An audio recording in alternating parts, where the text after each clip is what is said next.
Hello, everybody. What is going on? We are back with an AEW Dynamite review. We kind of took the week off because we did, and that's all we got to say about that. We How can. about We can and we did. So that's what we're going to do. that? So, hey, man, how the heck have you been? I've been good, man. Keeping busy, Got I feel that.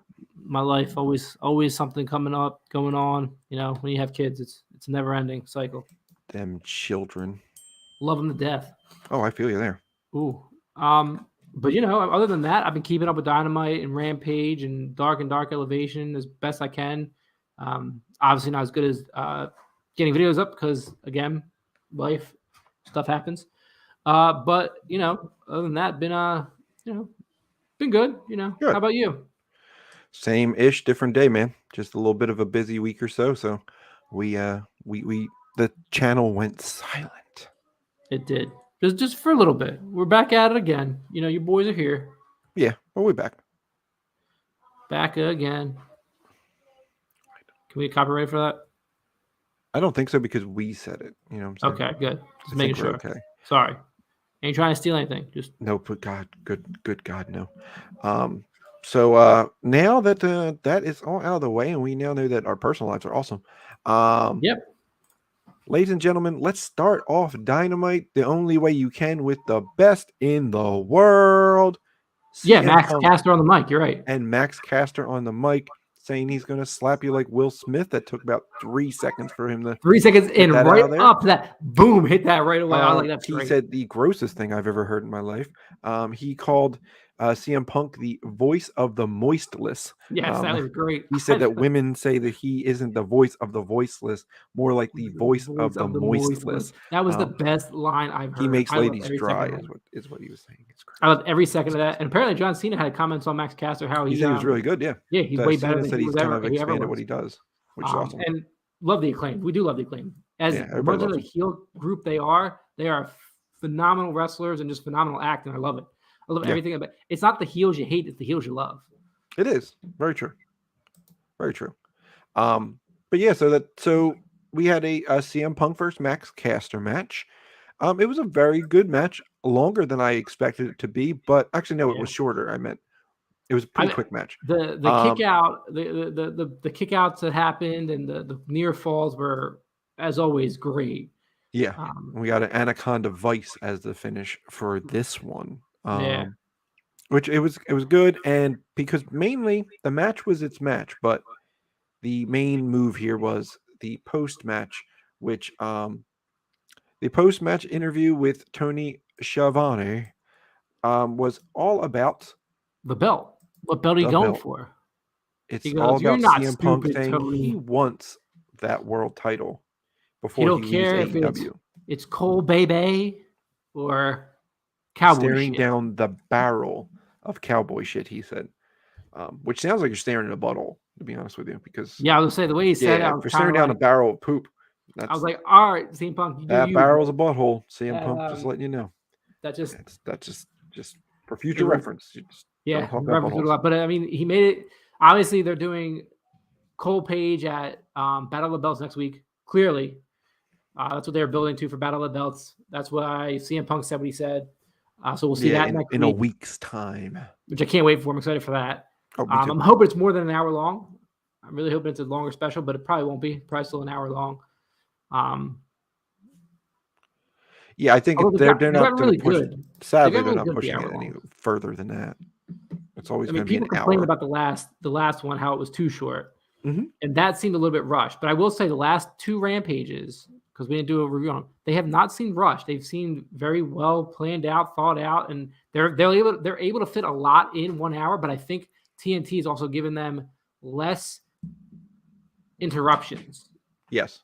That's also a big thing. I think TNT has pulled away from the ads as much during the show to allow for it to be more fulfilled and not seem rushed. I think that's also what's happening. Oh, I agree 100%. Sorry, back to Dynamite. Again, the match, I thought the match was perfectly timed. It could have gone a little bit longer, but I thought like the move sets back and forth, I thought it hit well and turned out to be, like I said, a great match. CM Punk takes a W, talks about going for the title, and we'll see who he ends up facing sooner rather than later. I'm in. I'm in on that as well, fo. So after the match we have that with Mr. Punk. So that's going to be exciting to see how we go from there. Because if CM Punk is the next guy for the title, I don't know. Do you let him? Does he win a title? Does he win the title So right the way away? he said it in the promo, I feel like no. The way he made that promo sound, it doesn't He said, sound like "I'm going to be the next title. champ." He said, "Like I will before I I will. end I my will run." be the champ before I'm done Right. with AEW.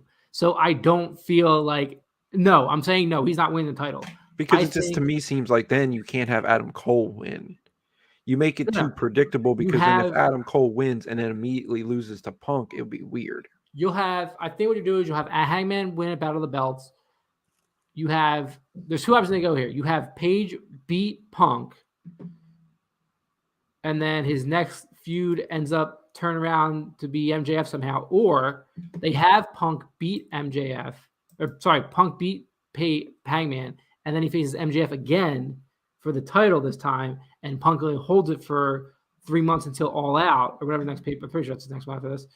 Oh, wait, this is All Out, right? Coming out. Whichever. All Out's the next one. All Out's next. So what's after that? All Out, then Double or Nothing. Double or Nothing. So Double or Nothing, Punk loses it. Punk has a short reign, loses to MJF through shenanigans because they're still building on that feud that could still possibly come back around. Exactly. But I don't know how it's going to go because Wardlow, I feel like Wardlow has to beat MJF at the end of the day. You can't have MJF win that feud because I feel like it just takes away from all the build you did for Wardlow. So like that's where I struggle with how that's going to end up going. But that's my thought.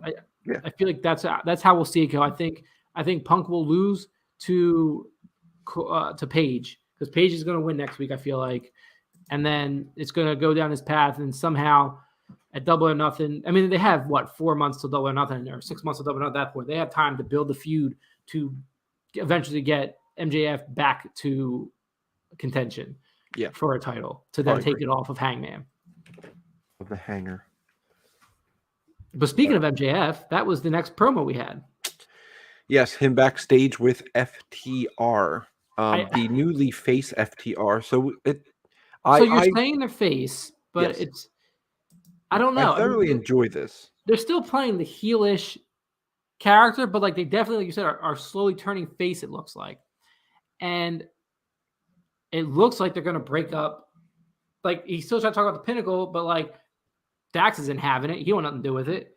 Like, and especially at the end of the match, we'll talk about later. But like, even in this promo segment, it's kind of like, no, screw you. Like, Wardlow didn't like you got Clearly, that wasn't the case.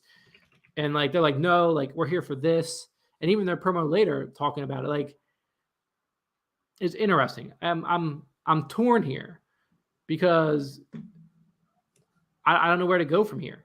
It's tough the way they're angling this because then what? MJF loses them, and this is how they're gonna break up the Pinnacle, and he just is a solo act now. Like I'm just torn on how I'm intrigued to see how it's gonna go. Like I'm very fascinated with how they're going this route because now really all he has is Shawn Spears as his right hand man. Exactly. Because FTR really wants something to do with him that you saw in that promo, and it was an interesting. I mean, maybe he pulls new people into the Pinnacle. You know what I'm saying? Maybe I wonder if he does a Jericho and just creates a whole new society. Just creates a new thing instead of the Pinnacle was poop, but he needs the Maxwell Appreciation to be in a faction. So Society. That's what it is. It's the Maxwell Appreciation Society. That's what we're gonna get next. Oh, the Mass versus the Jazz. Yep, Mass versus Jazz. Like I just feel like that's I think there's be a good triple threat. Okay, the Mass versus the Jazz versus the tag team of the Ass Boys. The Ass Boys. Yeah. You got them all. That'd be great. So like, the Mass versus the Ass, but the Jazz. It's. I'm intrigued. I'm still intrigued. I'm intrigued on how this is going to go because as right now, like you said, it looks like they're breaking away FTR from them. So does that mean we're going to get a new tag team? Is he going to bring in different people? Like, is the Pinnacle just going to fall apart? And that's how MJF's going to end up getting destroyed by Wardlow? But then what happens to MJF in his career? I think you're also going to get you're going to get whatchamacallit. You're going to get maybe people are saying Bret Hart. I've heard Bret Hart manager. I heard Bret Hart as the manager for FTR, which would be awesome. I mean, they said if you got to imagine if AEW can get Bret Hart and then Owen Hart's wife in the same company, when they want to punch each other 98% of the time, Really? Tony Khan literally works miracles. Yeah, they don't like each other very much. I did not know this. Yeah, Bret Hart does not like many people. I mean, Bret Hart's had he's a smart man. He just doesn't like many people. So but wait, Bret Hart, so the Owen Hart thing was through Owen Hart's wife? Yes. And AEW? Mm-hmm. Okay, so Bret had nothing to do with that. No. So Bret Hart has nothing to do with the Owen Hart thing, but obviously he loves his brother, so yeah. I could see him like maybe handing out the men's trophy or something like that. That'd be cool. I mean, it'd be pretty cool. I'm excited. The tournament. We'll get into the tournament in a little bit. Yeah. The men's one will start next week, but that was so we get the MJF segment, and then we get the first of the we get the Combat Club Society, or the Blackpool Combat Club. The Blackpool Combat Club, which is not. I didn't even think about. I needed in life, and I needed this in life. Yeah, like this match was everything I didn't know I needed, and then some. Right. I never went dream matches. Moxley Lethal. I'm dream matching Lethal versus anybody at this point. Yeah, he's been putting on match after match after match, but they've been great. I mean, last week's match was phenomenal. I think you can begin to build him back as the face of ROH in the new ROH. You know what I'm saying? So that's what I'm wondering, because he has a match at ROH on Friday. Yeah, Super Card of Honor. He is. What's he getting? Does he get more? Isn't him and Lee Moriarty? I believe it is. Yeah. Yeah. I think it's That's him, Friday. Lee Moriarty. You have FTR versus the Briscoe brothers. You have the heavyweight champ, Jonathan Gresham taking on Bandito, right? I believe he finally does get a Bandito. You get Josh Woods against which was announced to later, which we found out was Wheeler Yuta taking on Josh Woods, the pure champion, which is going to be intriguing. I'm intrigued to see how they're going to do this one right now, because Josh Woods is by far one of the best unknown wrestler, I feel like, as in a technical wrestler. Like, he fits that mold, I think, really, really well, in my opinion. Yeah. I mean, just watching him wrestle on Dark a few times he has, and then just seeing some of his old matches in ROH, like, he fits the mold better. I think I like the prospect of Yuta in the Blackpool Combat Club more. Yeah, I like that. But Josh Woods fits it. Yeah. But I think Yuta needs that change from the best friends thing. He's not like a crazy personality fella.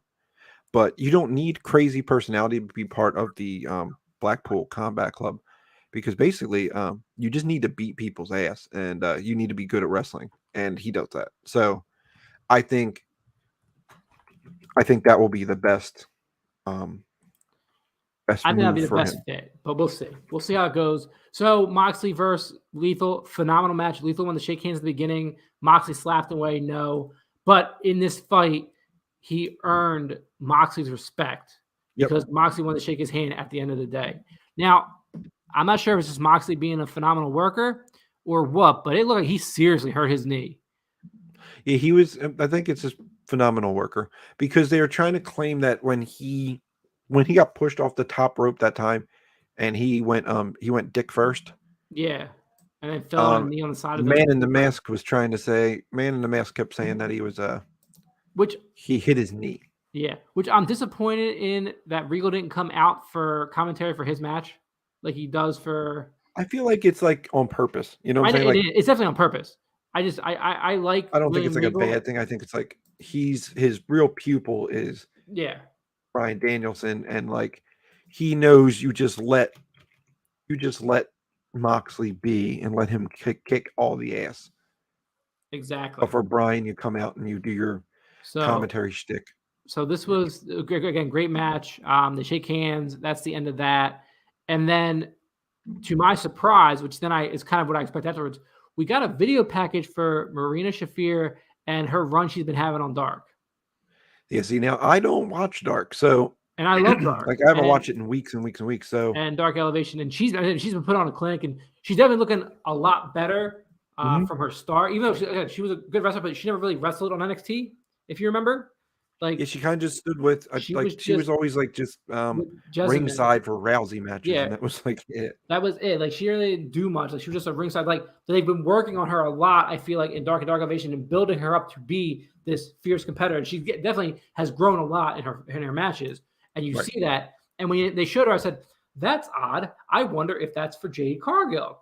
And Because they're just randomly like that putting randomly like, showing oh, by Marina the way, Shaffir. this She's is been with Marina the Shaffir. company. She's been with the company for what, 4 or 5 months at this point. But I don't remember her getting the his All Elite thing. She is All Elite. I know she had a shirt, but I never saw like, oh yeah, we signed her like Maybe not, exclusively. but she has a match with Jade Cargill. She's going to be a 30th opponent. So, which was a promo later. I'm jumping ahead, but I want to jump ahead Sorry, because we just get that one out of the way since we're here. Because it was show this package for Marina Shaffir. Then later on, oh, here, I want you to fight Leva Bates. What? You think I'm a joke? I want my 30th win to mean something. He goes, all right, well, you're facing Marina Shaffir. I was like, oh, okay. So that's how we found out she's facing Marina Shaffir for the title. I don't know if that's next week or not. I don't remember announcing that. I think it's Battle of the Belts, isn't it? Is that Battle of the Belts? Okay, there you go. So she's going for Yeah, 30th win Battle of the Belts. And there's that. Then, as Jeff pointed out, we get to the Ass Boys taking on FTR. Yes. Now FTR, and then they had a lot of good back and forth talking. Nothing freaks me out more than Colton Gunn or Austin Gunn continuously doing that bang bang bang thing. Yeah, or it's like it's a modified suck it chant, like, but he just uses a gun. It is. It's like his version.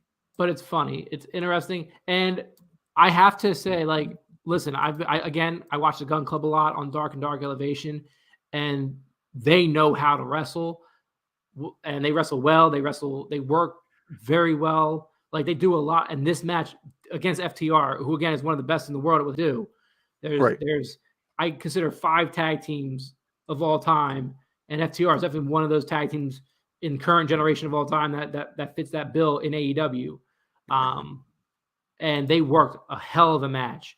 I mean, I think it was a really good match. At one point, I really thought it was going to end up going the Gun Club way and being like, oh, wow.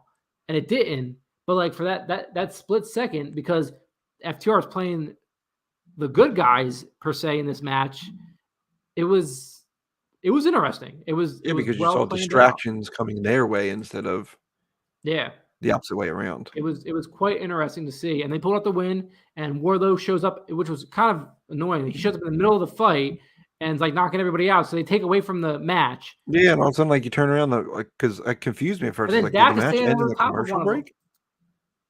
I was just so annoyed at that. That was about the only thing I disliked about that was poor planning-ish. Yeah. But like, I get it. Like he's just, this is when he finally got through the crowd, but like, you could have done it a little bit better, in my opinion. Like you did take away from a good match that was going on. Yeah, I mean, like I said, this was a phenomenal match, and take away from that match was frustrating. So you had that FTR wins. What's his face? MJF comes down to the ring, and Dax basically pushes him off and says, basically, screw yourself, get away from me. I'm not dealing with this. I don't blame him. You take up this next segment. I'll be right back. Yep. And you get to talk about your group, the Jazz, the Jeffrey Appreciation Society. Oh, I will do that. I'll see you in a few. All right, people. So next up, we have the Jericho Appreciation Society or the Jeffrey Appreciation Society. All depends on how you feel about it. So let me pull up my notes because my notes are in the background here. So Jericho and the boys are backstage talking about how he is not just influencer by gimmick, but he is a true influencer, and that he doesn't believe.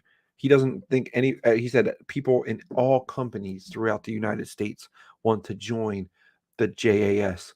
But no, it is only those 5, and that's it.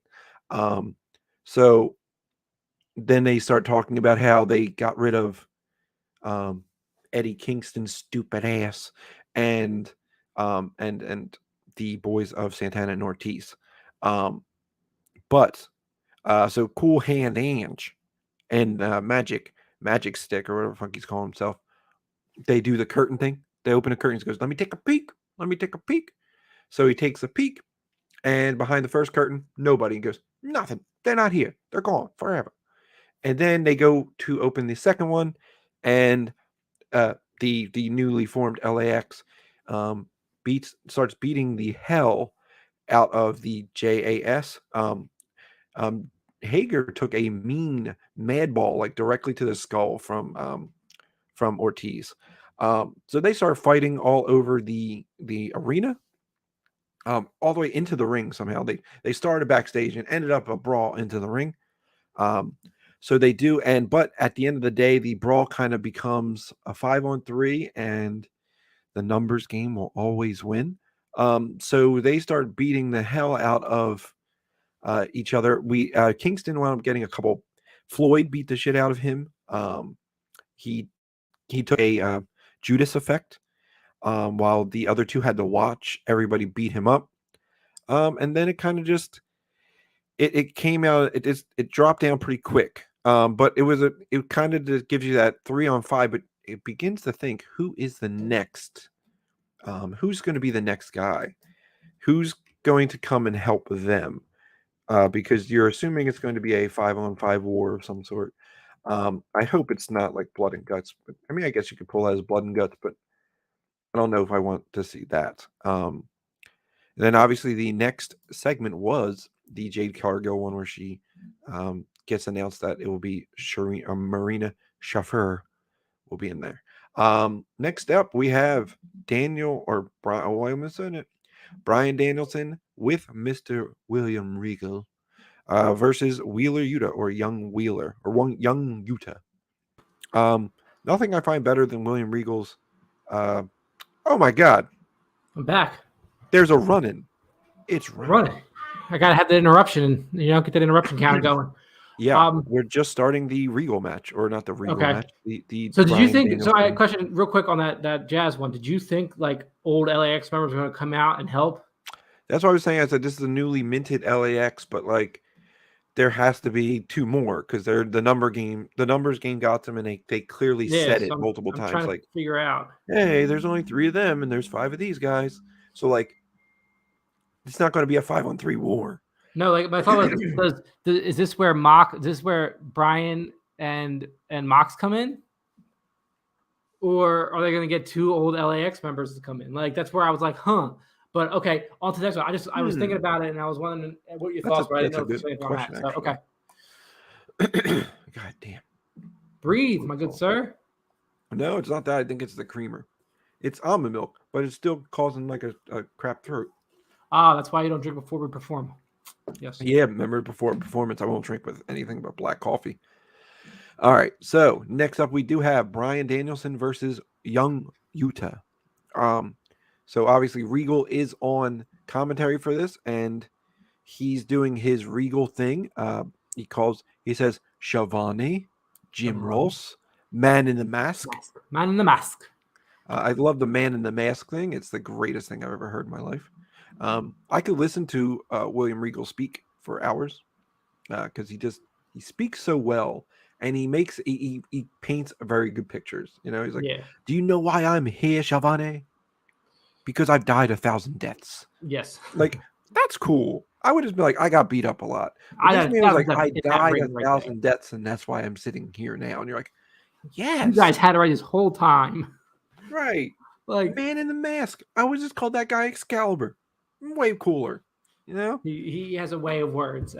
He's very good with the words, and that's what we need here when you're on commentary. Blackpool man himself, Yeah. So he is the Combat Club leader. He's the owner, the proprietor of it, as you should say.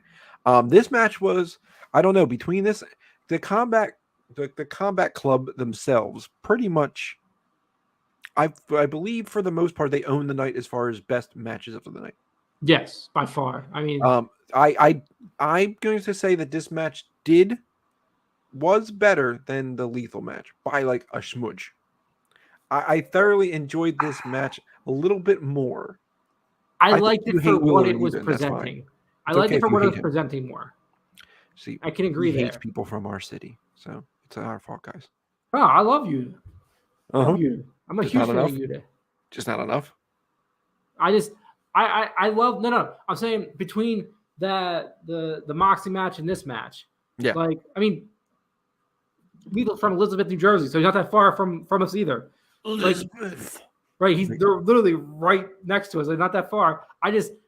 The presentation of this one was for Wheeler Yuta to show what he was, and that's what I'm saying. I think this is why it had that smudge a bit better. But as a storytelling arc of Lethal not having that background as Yuta's of, hey, we're trying to build this guy to become that part, and Lethal just being who he is, I think that was just a better match. But this storytelling wise was the better match because of everything they were trying to prove and promote with Yuta. I can agree with that. But again, these were two. I agree with you. But these were the matches of the night. And I'm not taking that nothing off the fact of that FTR match versus the Gun Club. The problem with that match that brings that one down to definitely a third match is because of that interference and throwing off the whole match. That's it.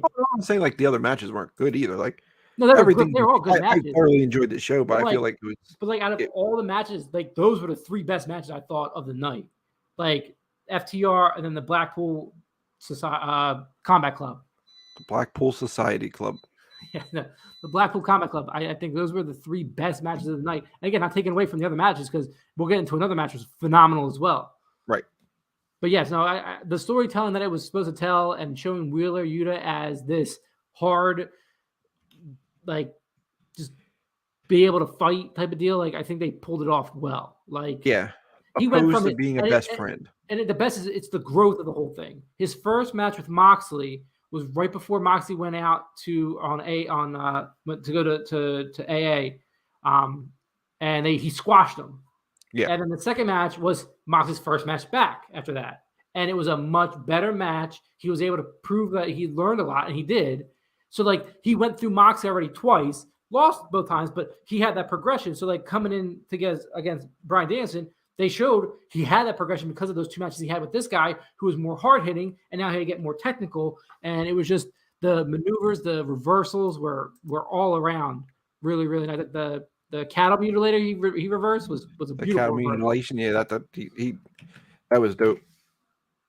I think, and then towards the end there, he gave like to end the match was awesome with the straight up spit, like the spit trajectory. By the way, was incredible.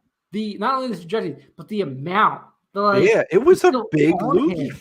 It was perfect.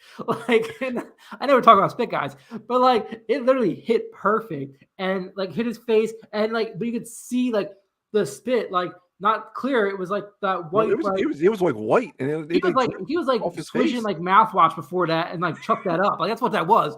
Like he hit it perfect. Yeah. And like it said, but like it was the perfect way to show like, hey, listen, I'm not afraid of you. I lose type of deal.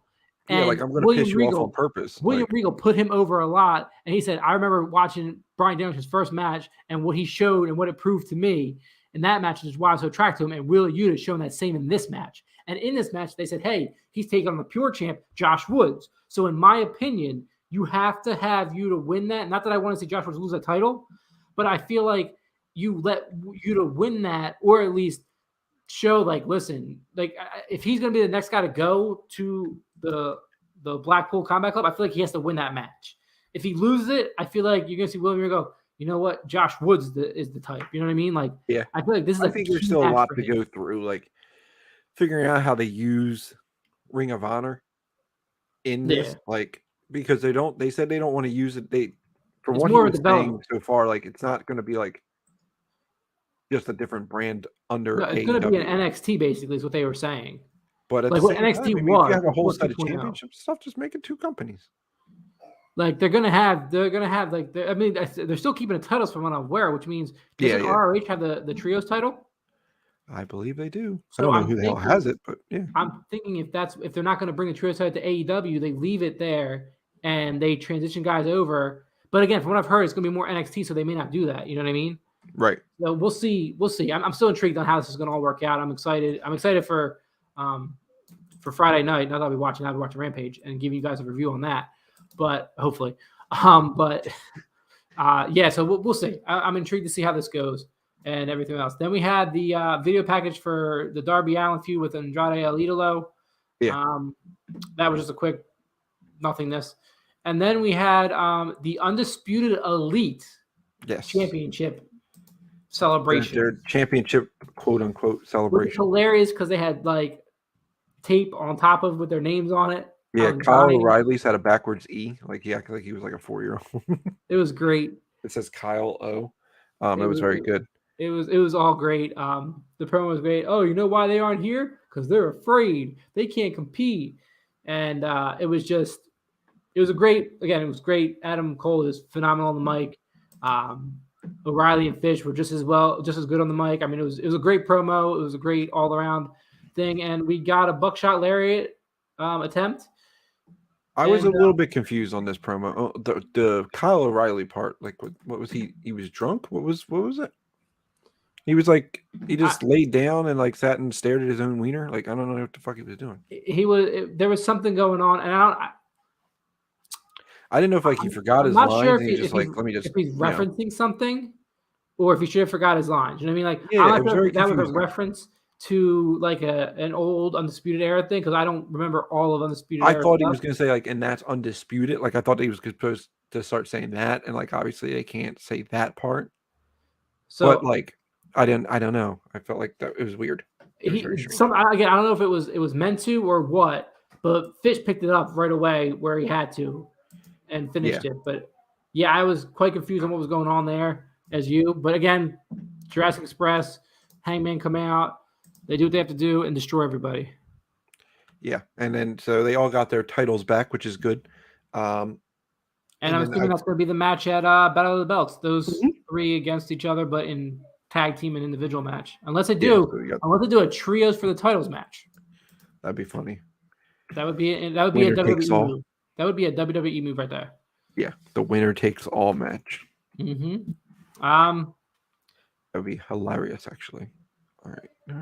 Like I don't know if like he had a little too much of the bubbly, like he was pretending to be Paige drunk. You know what I mean? Like I thought that's where he was going with it. God, maybe I don't know. Like I thought that was their plan to make fun of that, and it just didn't hit the way it should have.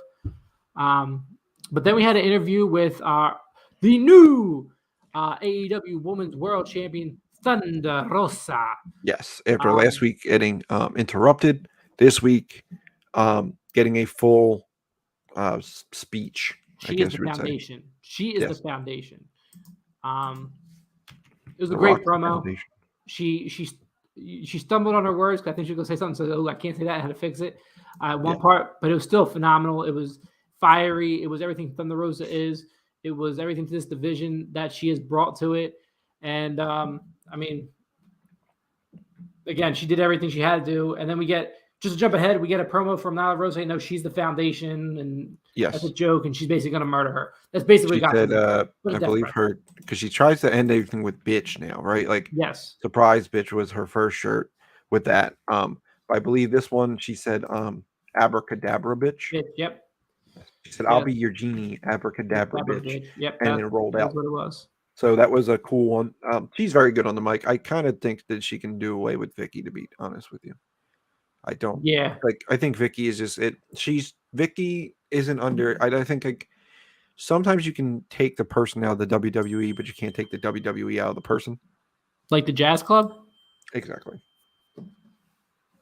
Yeah, like I think you don't want. Yeah, but like different than Jazz is like because like Vicky doesn't understand. Like you don't have to do the excuse me gimmick, and we'll still be perfectly cool with you. Like yeah, but people want that, so she thinks that's thing. Like you don't have to be screaming. Rah, rah, rah. Just try something different.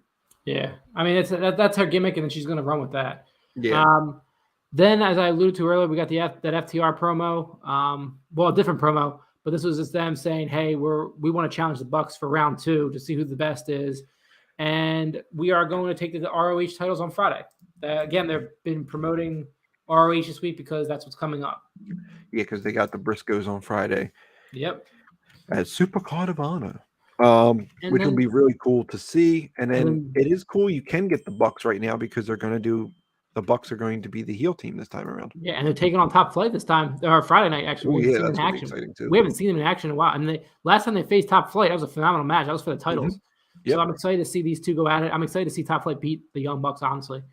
That's what I want to see. That'd be a if you watch BTE this week, they also did they're hinting at the Hardys versus Bucks, which I'm assuming is going to be at in the Rancho Cucamonga area in June. It seemed like it was going to be a three piece.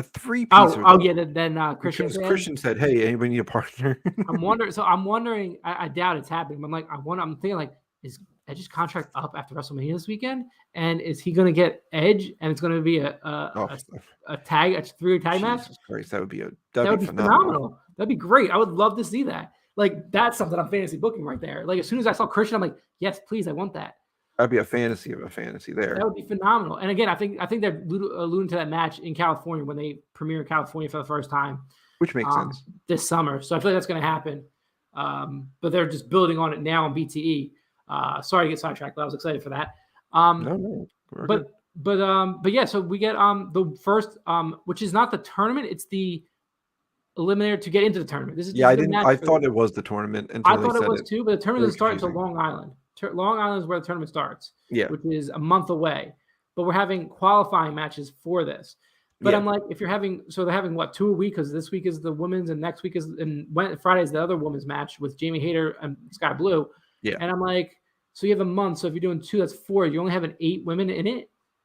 I'm like, okay. Maybe they'll like next week on Dark will just be like, or not Dark, next week on like Rampage or something like that. Not this one, the next one. Maybe it'll be like 3 of them. Like maybe they'll just ramp them up. We'll see. Yeah, I mean, I'm excited to see. So the men start next week, but the women's are tonight, and we get the Bunny coming out. But who, Jeff? Who is the new signee to AEW? Who? It's Tony time. It is Tony Storm, time. who quit WWE after a match because of the toxic environment and bounced and ran the 90 days. And dude, she was tearing up coming out, and it was beautiful to see. I was happy for her. Yeah. Her run in WWE on the main roster was horrible. The pie in the face and do nothing back was probably the worst segment ever, and made her character look terrible. And she had a better run on the Indies. Run in NXT. She was really good in New Japan for the longest time. She put nothing but good matches up. So and to say she didn't have a good match, again, not to take away from the other matches, and to say like there was another match. This was another match. It was definitely a top candidate for one of the best matches. Like it wasn't Tony coming in and squashing somebody, which I was okay with. It was Tony coming in against a well-known veteran in AEW who's been there from the very beginning and had a great match with her. A good showing for both of them, which is what you need. It was great. It was a great showing for both of them. It was great to see like them giving Bunny that platform to show what she can do, and it not be more like we saw her in that tag match with Penelope Ford taking on Anna Jay and Ty Conti, and that was a great showing for the Bunny. But this was an even better showing of her singles ability and letting her put on, and Toni Storm coming out and doing her thing, and Toni Storm getting the win. Which you expected. So unless, and now again, there's other people that I'm still waiting for Mia Yim to show up. I'm waiting for. I feel like they're definitely going to have the women's division is going to be Athena. I'm waiting for Athena to pop up as well. Like those two. And from what I've heard, AEW has been in talks, but not really. Like they're still feeling out Athena. And Thunder Rosa just had a match with Athena last weekend. So I'm wondering if that was a feel out match to see what Thunder Rosa thought of her. Right. And I'm hoping Thunder Rosa thought really highly of her because I think she is really talented, and I think she can bring a lot to this women's division in AEW. I'm with you there. So I'm hoping we'll see that soon. Again, Mia Yim, another one. I'm hoping we see down the line sooner than later. I don't know if I want to see them. Now, it would be great if they premiered 1-1 and then like they're all in this tournament. But like as much as I want to see Toni Storm win this, I think she's deserving of it. There are other women in AEW that I think could also deservedly win it. Like the Bunny beat from Canada. Like I think she definitely deserved to possibly been towards the finals and won it, but she's not in it. Serena Deeb, a phenomenal wrestler, I think she deserves it. I think you have to give it to Serena Deeb. I think she's just is so good at Anna what she Jay does. has come a long way. I think she's one that could possibly earn this one. Or Chris Statlander. Like it all depends on who is actually in the tournament.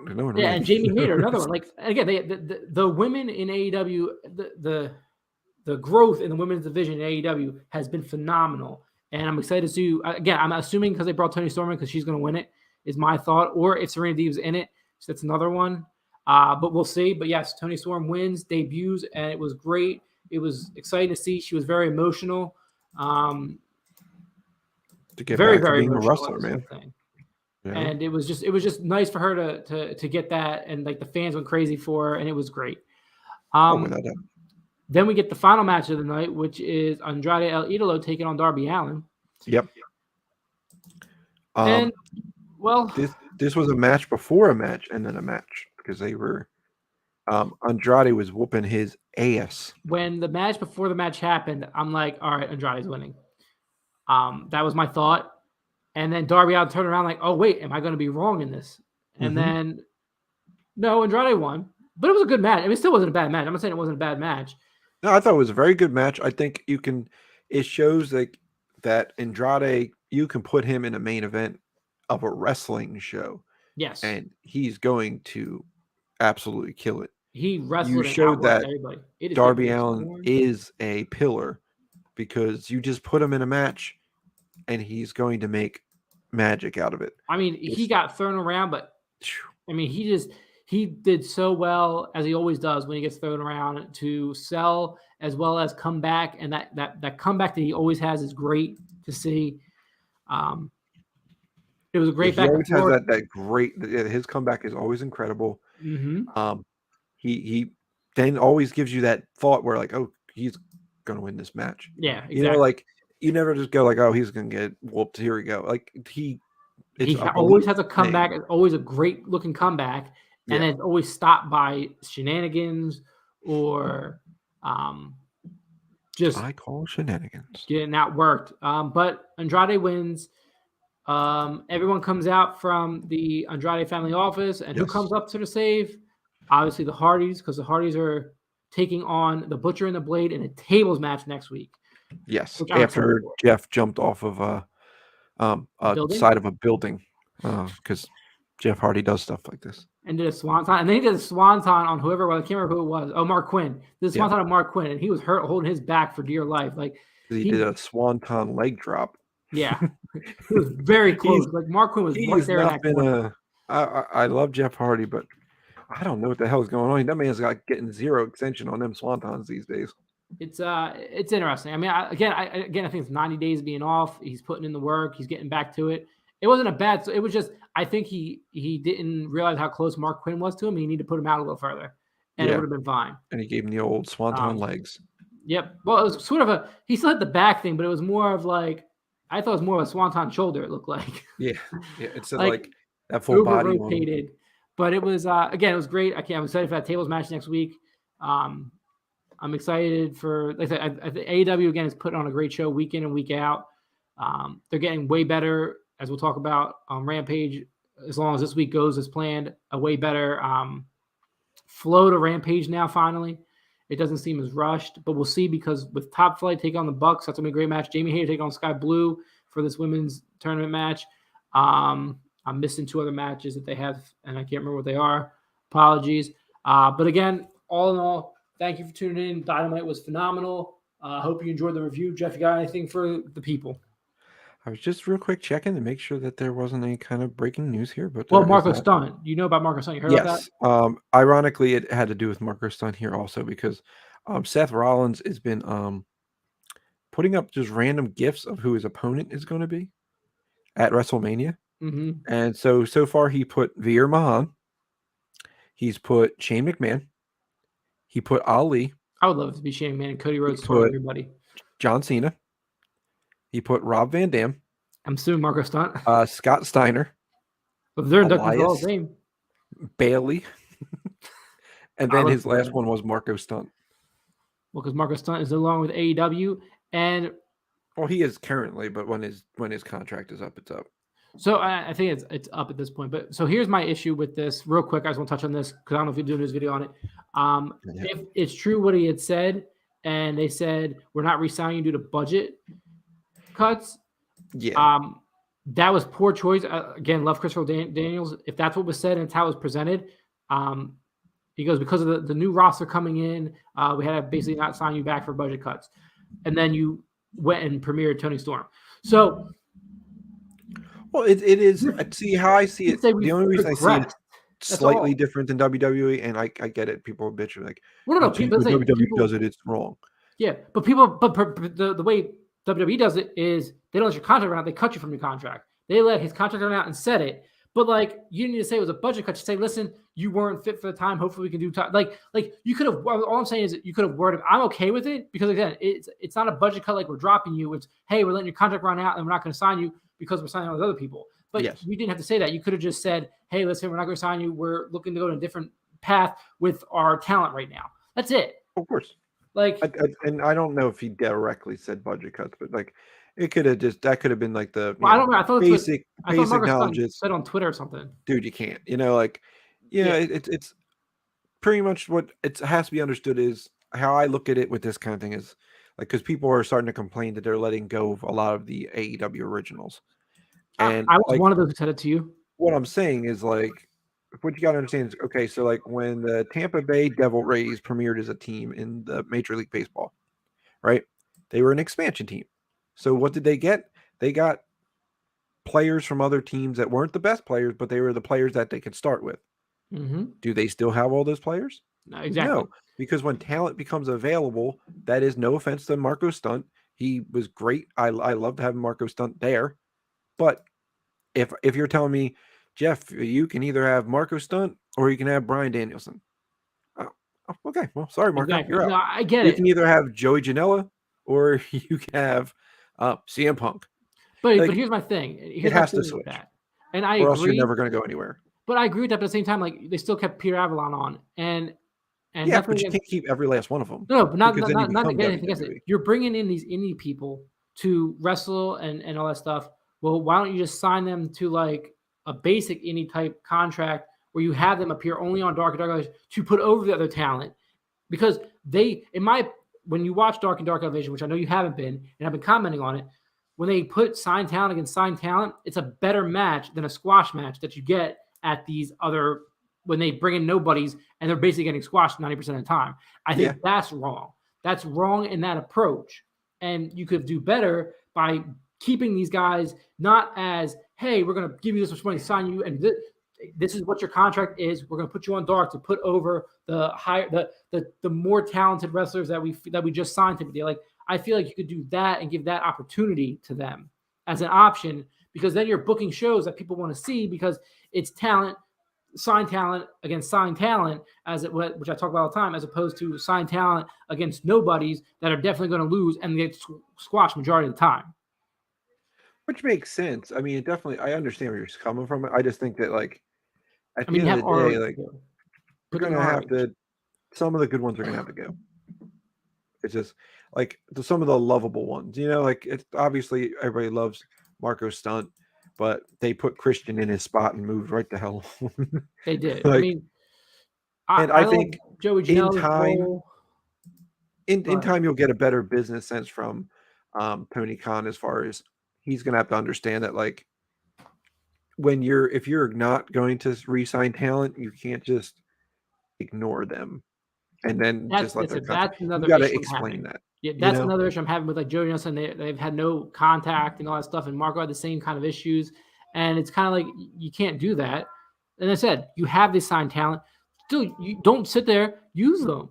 Like put them in these dark elevation matches. Even if you're not going to re-sign them, put them to put in some work. Let them get some work in. Like you're giving these other people a chance who sometimes really don't deserve it. Or it's not. You know why people don't watch your dark and dark elevation as much? Because they're talent that's getting squashed. So you already know the outcome. And they're not even getting an offense in. If you're going to give me an offense match where it's back and forth and they're telling a story, that's much better than what you get from a squash match. Oh, I agree. So like there's different ways about it, and I know Sean Dean, who's been running Dark and Dark Elevation, they're letting him book all that and do that, and he's been some weeks are better than others. I don't know if it depends on where they are because like 2 weeks ago, was it 3 weeks ago, we had a lot of talent versus talent as opposed to talent versus squash. Basically, there was definitely a wider usage of all of the roster, and again. They re-signed Brian Cage, and we still haven't seen him. I'm assuming there's something in the works for someone like Cage and I'm hoping it's Miro, because Miro just re-upped as well, and we haven't seen him in months. I know his injury. Miro's injured. Miro's injured, and now he's on a set in New York doing a pilot right now. Yeah, so I mean, Tony Khan is good enough. He's and I think what it is too. I believe with the indies opening back up, and it's not like cheap money anymore. You can make real money doing shit like that. Like Joey Janela is always going to be GCW, and I think he's going to be perfectly fine. And I think Marco Stunt is more in that realm as well. And Marco Stunt's been getting bookings left and right. Like I think they're all going to be fine. I'm not saying that.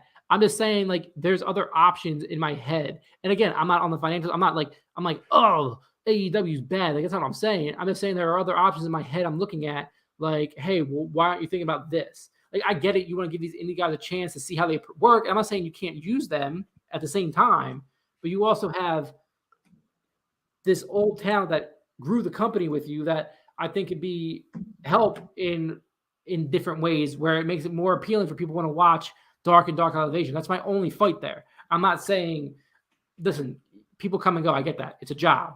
I understand that. Like you said, with sports teams and everything, they sign people, they get rid of people. It happens. I'm just saying that I feel like there's a possibility you could have there with these guys and putting them in these roles is all. I'm with you. I'm with you 100% on that. Yeah. It's a tough business at the end of the day. And obviously when AEW was just growing and coming out of the pandemic and stuff like that, like they were the heroes because like, yeah, you were like, they were the ones who kept everybody employed. And at that point, there wasn't the giant surge of superstars available to go and get. So, it stinks in its own way, but if you to thrive as a company, you need to put names on the paper. You can't, as much as you want to home grow, and they home grow a bunch of their talent. Mm-hmm. You can't home grow everything. If you got to say, hey man, I'm going to home grow Wheeler Yuta, but I'm not going to sign Bryan Danielson, then you're silly. You know what I'm saying? Like, no, again, that makes sense. I get that. If Michael Jordan's sitting out there, you go get Michael Jordan. Like, yeah, I get it. That's not my argument. It's not that they're not re-signing them for that. I'm just saying if you're going to bring in these other talents that aren't signed, in my opinion, because they're paying these guys. I know they're paying these indie guys to come in and work and girls to work. Why not keep them signed, but pay them as if it's an indie contract type of deal, whatever that contract is, contract level A, I think it's called, or whatever. I've heard about the term before. They've talked about it. There's a tier to how they pay the wrestlers and what it comes in at. I'm just saying, like, why not give it to those guys who are established in AEW type of deal? That's all. And I'm like, yeah, I agree. You're going to sign. Like, listen, I didn't want to sign so-and-so. I'm not going to put names to the thing. I'm not going to sign so-and-so, but yes, I'm going to come here and I want to pick up a Tony Storm for the women's division. Like, I didn't want to re-sign so-and-so. No, but obviously, yes, I'm going to pick up this. Like you didn't pick up Janela and Marco, I'm assuming, so you could pick up Tony Storm. So you can pick up possibly Athena. So you could, like, men or women, doesn't matter. Like, you're not going to sign these people because you have an idea, like, hey, this is where I want to go because I want to establish, because these people are established. They're very good at their craft and they can help grow this business and this industry and this particular whatever they're working on. Of course. But I don't know. It'll be something to look forward to here in the future to see how this company continues to shape themselves. But as far as Dynamite, it was a very good Dynamite. It was a great go-home Dynamite for WrestleMania. Oh no. But WrestleMania is this weekend, guys. Are you looking forward to Cody Rhodes debuting? I'm hoping it's a work, and I'm still hoping he decides to book ROH. That's what I'm hoping for. If he doesn't debut at WrestleMania, do you believe then it's officially a work? Yes. I think he debuts, honestly. I think it's too obvious. I would love, because like they're saying, hey, Shane McMahon's coming back. I would love it. Like they've been poking at this whole Cody's going to be here, and it does end up being Shane McMahon. That would be really bad. Seth Rollins. Honestly, that would be very bad for them. Do you realize the amount of boos you're going to hear? Do you realize? If Here Comes the Money comes on, instead of like, they're basically doing what they did with the Hardys when they premiered them at WrestleMania. They re-debuted them at WrestleMania a few years ago. Like that's what they did, and that's what they're doing with this Cody thing. But it would be hilarious if, like, they're building it and Cody's working everybody and he never actually signed a deal, and boom, it ends up being Shane McMahon because Shane McMahon's coming back. Yep. Like, I would love it because I would laugh hysterically because I've been saying it's a work this whole time. But it's hard pressed for it to be like, I'm slowly, obviously, as the things came out, I'm slowly not believing it's a work, and we're going to see Cody Rhodes. But that's on him. Like, you got to hope that you've made that decision correctly, and that you're going to have a decision that's going to lead you to main event matches. Yeah. And in 3 weeks, you're not going to get the pie in the face and you're not going to be like working Madcap Moss and Happy Corbin in like a casino match where like the first one to get the chips win or some stupid shit. You know what I'm saying? Like at the end of this, Seth Rollins, if this is what it is, he fights Seth Rollins, he wins this match, he takes on Brock or Roman for the title. Like it's what you got to do. You have to do it. If you don't do it, you've blown your own opportunity. Then him and Brandy are going to be in a mixed match with the Miz and Maurice. Well, Brandy didn't sign anything. Brandy didn't sign anything. She's got her show. She's Brandy got picked up. So she's trying to find Brandy's going to be like on TV now or something. Yeah, like she's trying to get it on a network or a stream platform or something. That'll be. I love the shot of Brandy. I love watching that. Yeah, so we'll see. I'm excited. We'll see, ladies and gents.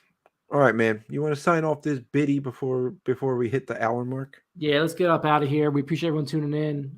Like, subscribe, share, all that fun stuff. Yes. YouTube, Twitch. On YouTube, make sure you hit that like button, right? Then you hit the subscribe button. And then you hit that notification bell. Yeah.